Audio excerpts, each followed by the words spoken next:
Confidence বাড়াতে হলে এই 3টি বিষয় আপনার কনফিডেন্সকে নেক্সট লেভেলে নিয়ে যাবে।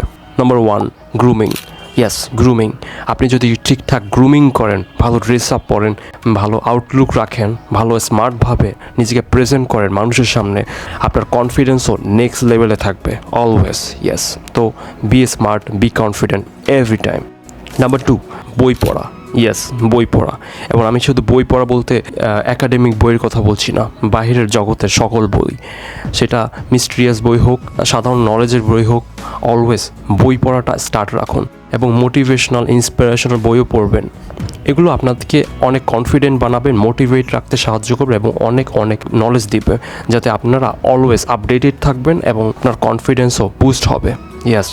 Number 3, workout.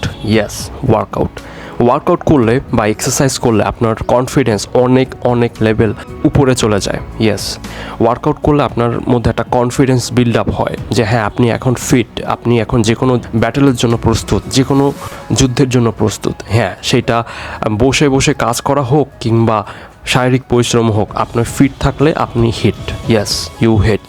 অ্যান্ড আপনার ব্রেন অনেক বেশি সক্রিয় থাকে, আপনার ব্রেনে অক্সিজেনের মাত্রা অনেক লেভেল বেড়ে যায় এবং অনেক বেশি আপনি চনমনে রিল্যাক্স এবং ঝরঝরা ফিল করেন। ইয়েস, সো প্রতিদিন অল্প কিছু সময়ের জন্য হলেও এক্সারসাইজ করুন।